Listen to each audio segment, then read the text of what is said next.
Yeshivat Frisch. I'm Lily Levine, and this is a special edition of Frisch News. We begin today with a story that's taken hold of our nation as the death of George Floyd in Minneapolis on May 25th sparks a nationwide discussion about racism in our country. The Frisch community joined in on that discussion in a program called Building Bridges in Times of Crisis. Here's Kayla Mantell with more. In a show of solidarity with the Black community and in an effort to better educate ourselves on the challenges of race and understanding in our society, Frisch students participated in a special program arranged by English Department Chair Dr. Meryl Feldblum. Building Bridges in Times of Crisis began with a unique Torah perspective shared by our own Rabbi Richter.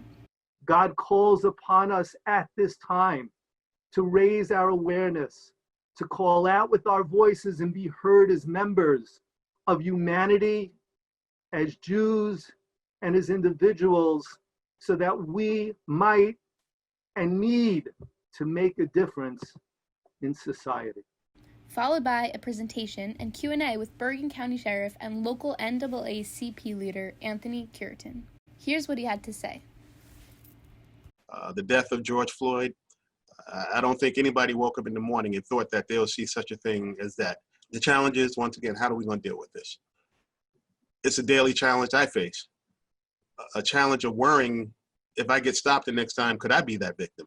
Joining me now is Dr. Feldblum. Hi, Dr. Feldblum. First of all, on behalf of the students of Frisch, thank you for putting together such an informative program.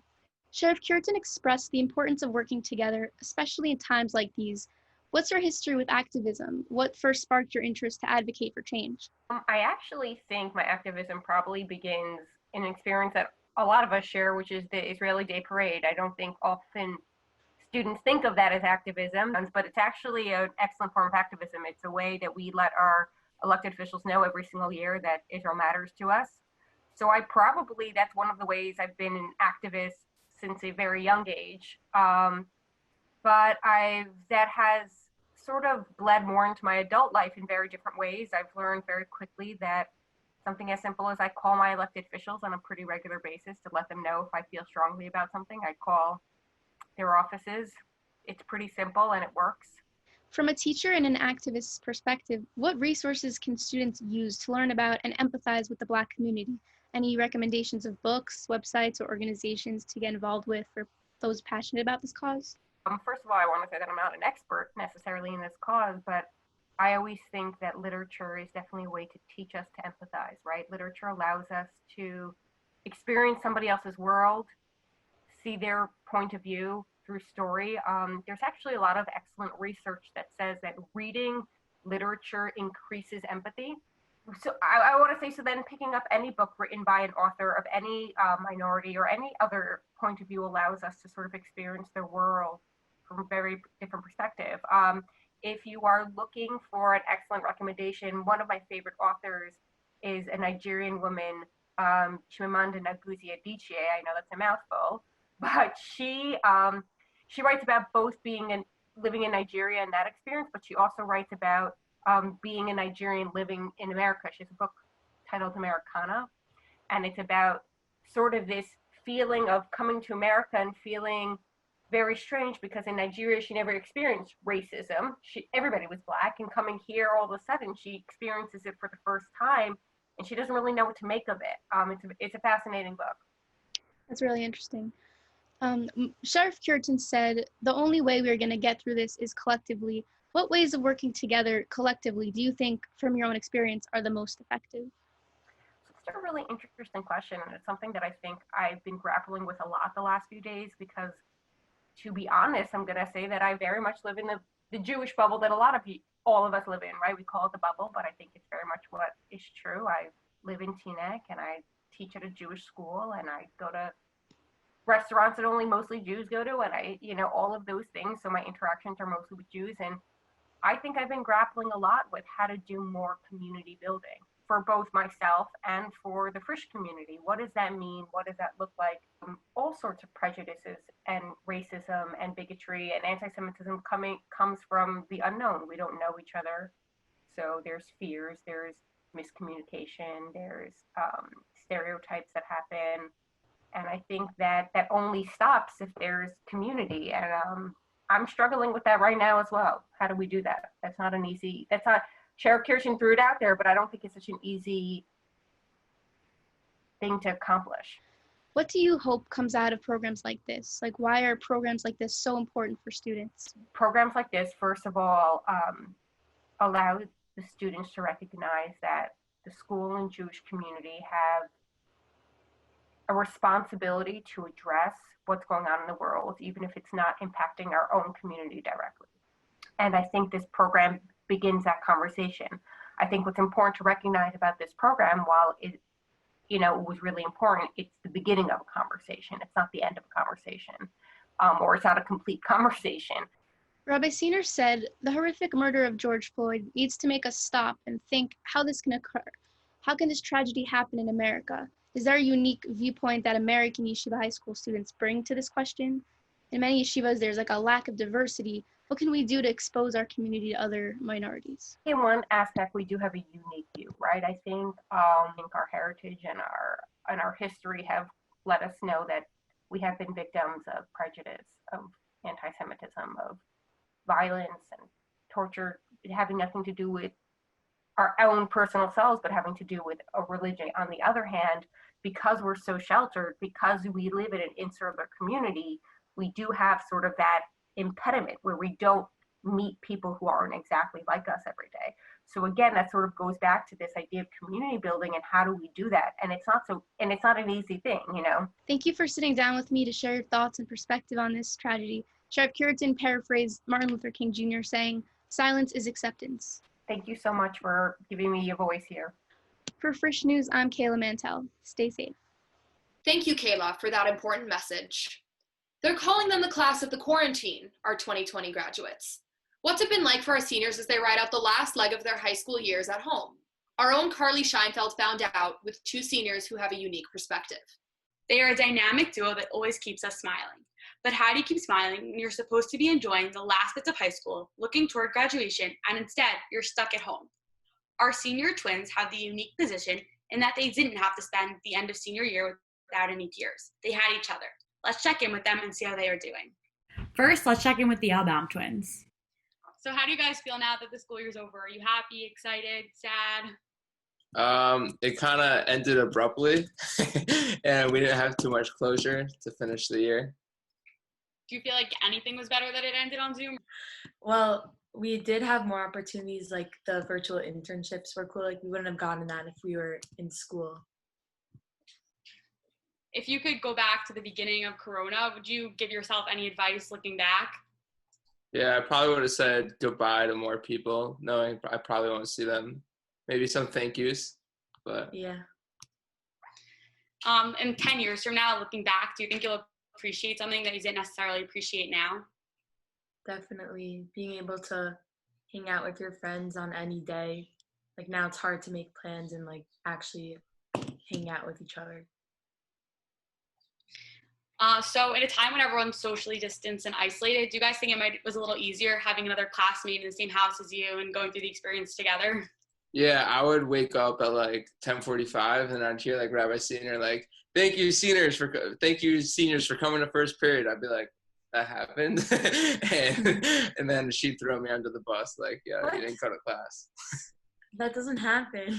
It happened. Do you guys have any advice or anything you want to say to anyone you didn't get to say goodbye to or rising seniors? Yeah, I enjoyed my time with my classmates over the last 4 years. It's crazy that's coming to an end, and good luck in your future. And to incoming seniors, just enjoy all of it and maybe listen to your business class and stuff, because you might actually want to look back at it and use this stuff in the future. I would say most people told us like before, like, oh, second half of senior year, like do everything, like have the best time, but do that also in the first half of senior year. Amen, brother, sister. How is this experience going to shape the rest of your life? Definitely gonna enjoy pickup basketball games because they're very scarce right now, and just hanging out and being able to use our friends' bathrooms. Are you guys excited for graduation? Yeah. Thank you guys so much. Mazel tov on graduating. Now let's check in with the Gdansky twins. How do you guys feel now? Like, get that it's the end of senior year. What's going through your head? Are you happy it's over? Sad? Excited? I guess I'm happy it's over, but I'd rather it would have ended differently, I guess. Do you feel like you missed something because of all of Zoom school? Yeah, probably the end of senior year vibe. In 10 years from now, like looking back on this, what's one thing you think you'll appreciate that you didn't necessarily appreciate now? Maybe that, I don't know, maybe just spending more time with the family before head off to Israel for a year, and then I feel like I'll be living at my house a lot less after this year. Are you guys excited for any type of graduation? Yeah, we're supposed to have a graduation in July, which is sick. So I guess we'll see everybody one more time at least, before. Yeah. Over. I think they raised the amount of people who could come, so it's definitely good. I'm excited. Thank you guys so much. Mazel tov on graduating. Mazel tov to the Frisch class of 2020. We wish you the best. And when you come back to visit, please remember to wear a mask. For Frisch News, I'm Carly Scheinfeld. Thank you, Carly. It's been a while since we've seen and heard those famous voices on the loudspeakers at Frisch, so we thought we'd take a moment to catch up with our amazing office members in a new edition of Man on the Street we like to call Interview in the Round. Here's Daniela Moadab. In the former hit TV show, The Office, businessman Michael Scott once said, "An office is a place where dreams come true." I'd venture to bet that most students in Yeshivat Frisch would say the same about our school offices and about the dreamers that keep them running. Although we haven't been in school, our amazing office staff have been continuously working behind the scenes to make everything in our virtual school function properly. I'd like to welcome Toby, Bonnie, Rachel, Danielle, Deborah, and Toba. First of all, it's great to see you guys. It's been a while. Okay, so guys, I have some questions here with me, and yeah, let's get started. What has kept you busy during the stay-at-home time? Well, what hasn't kept us busy? Even though we're not in school, we find that we can still do basically everything that we were doing, with the exception of calling students over the loudspeaker and supplying you all with candy and food. But we can still do everything else. We can still work on the virtual schedule that keeps you students going every single day. We're very busy planning for next year, helping support the administration and the teachers in any way that we can. College is still running. Kids still need to know about college, apply to college, get recs in. So our door never closes. But thankfully we could also do it remotely and getting everything done for you guys. We still do attendance every day. Everyone still emails me, I didn't cut that class. So that's always fun. I love virtual cutting. We have a lot of parents who still have questions, a lot of students who still have questions that need to be answered by teachers and the administration. So we're still facilitating communication between the parents, the students, the teachers, and the administration. What do you wish you had brought home right away from your desk? I wish I brought home my red pens, but thank you to Deborah Perlman, who stopped at Frisch the other day, and now I am fully stocked with my red pens. I wish I brought home Danielle's secret stash of chocolate. I wish I brought home a laptop, but I eventually got one. My children supplied me with pink and purple pens, so I'm good there. But a lot of times students want to know why we have two monitors. And let me tell you, working with only one screen is actually a bit of a challenge because we are constantly referring to different programs that have to be open at the same time. So having two screens is really key. You also wish you brought home your Kit Kats. Sounds fun. I don't have a stash of Kit Kats in my locker. We do it for you guys, that's why. I want to know, what do you miss most about your office at school? Everyone. We miss each other. We miss working together and the kids. Yeah, I really miss just seeing everybody, seeing all you kids, seeing all my coworkers. One of the strengths of Frisch is it's really the people who give it its energy. And the fact that we don't get that every day, that we're not walking into the building and being surrounded by these amazing people, our coworkers, our students, does take something away. And that's something that I think that we all really miss. What do you miss most about the Cougar Cafe? Sweet potato fries. Pizza and pierogies. The yogurt machine. Oh, yeah. Of course, Deborah said the frozen yogurt machine. Chocolate. Gary. Water with chocolate. Oh. Yeah, Gary. Yeah. What are you looking forward to doing most when you get back to school? Just being with everybody and like having that in-person interaction. I think I might be the only one that has really tiny kids, so that's been taking up a huge amount of my time. And, you know, getting back into the swing with all the, you know, seeing all the kids, older kids.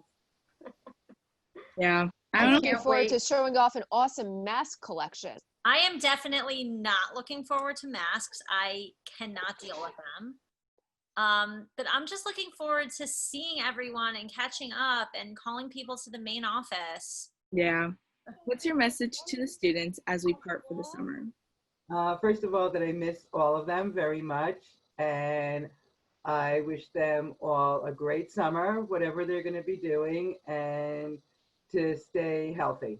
I wish everyone also a safe and healthy summer, and make sure you continue social distancing so we can come back to school in September.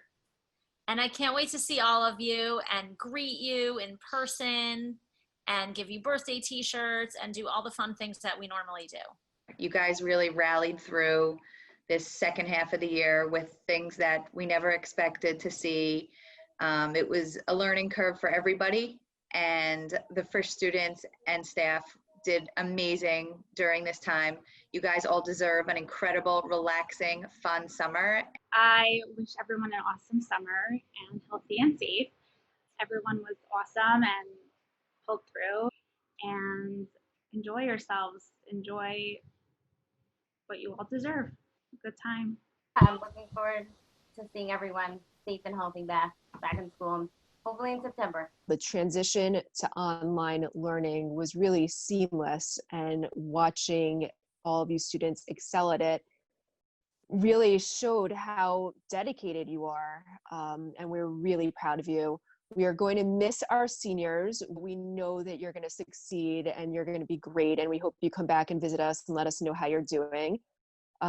We can't wait to see all of our current students, and we're looking forward to greeting our future students as well. Before I let you go, Toby, can you please give us your best announcer voice? Attention all Frisch Cougars! Everyone have an amazing summer. I can't wait to see you when you get back, and I'm gonna miss you all so much.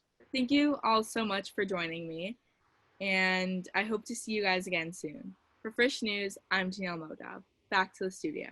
Thank you, Daniela. Well, that's about it for us today in this special edition of Frisch News.